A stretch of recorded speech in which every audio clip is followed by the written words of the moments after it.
There is some dark history associated with the Queen Anne building located at 823 North Oregon Street. The building was originally the home of a prominent citizen who lived there with his family.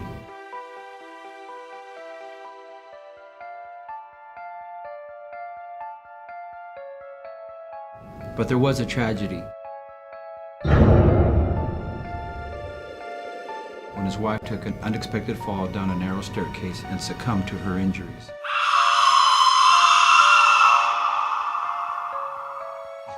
It is said that today her ghostly apparition can be seen looking out the window, keeping watch for who knows what or whom. Though she has never been known to be a malevolent force, her presence can still cause fear and unease.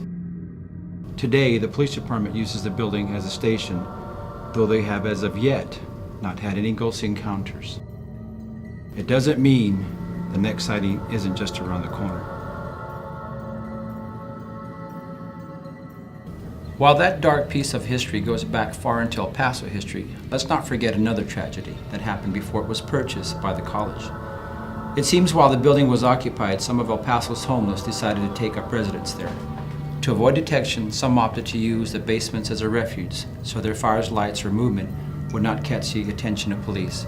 But as it turns out, a careless moment resulted in fire that damaged the house and took the life of the occupant. Today, the charring on the floor supports is still visible, serving as a reminder of what happened. But one must ask the question, what else remains to remind us of this event?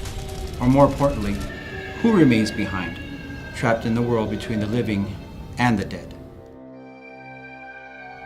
When parts of the campus span many years, it serves to reason many events and changes will occur. But even as a college, sad and tragic events occur. Where the life of a teacher ended.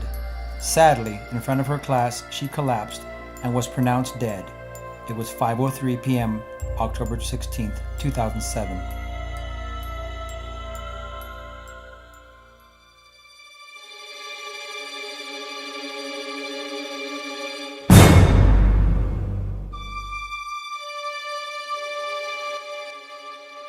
While a good-hearted person dedicated to her students and teaching, is it possible she maintains her vigil in that part of the building from the other side? Just remember that the next time you're on campus in the early morning or late evening hours, by yourself, and you hear a faint whisper or out of the corner of your eye catch a subtle movement, it may be the teacher coming to check on you.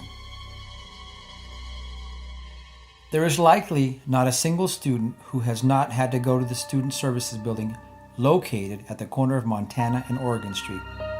The building's history is unique, to say the least. Going back to the turn of the last century, at one time, the building was a synagogue, but eventually came into the possession of the college.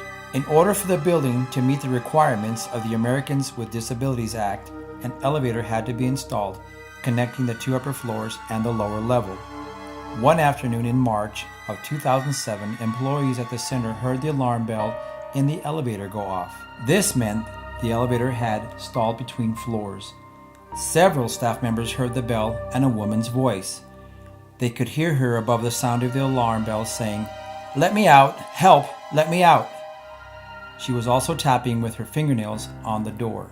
The maintenance section was requested and staff members called out to her to remain calm, and that help was on the way. In the meantime, they were able to open the door slightly and could see the top of her head. The woman had long dark hair and was facing the wall of the elevator. While they talked to her, she never looked up at the staff. Finally, they got her to turn off the alarm. When the maintenance people arrived, they could not free the elevator, so the fire department was called. A few minutes later, the firefighters arrived and told the woman, who continued to call out in a meek voice and tap on the door, they would have her out shortly. Again, she never looked up. Finally, the elevator was freed and descended. When the door opened, there was no one inside. Who was this mysterious woman? Why didn't she ever look up to her rescuers, as most people would in this situation?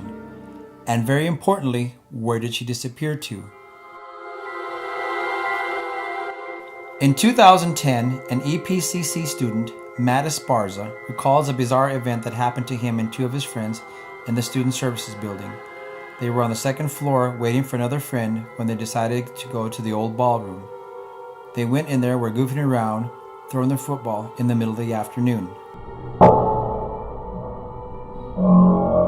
Suddenly, there was a knocking on the second floor door, but the hallway was closed off. They went to the other door and were met by one of the staff members who asked what they were doing.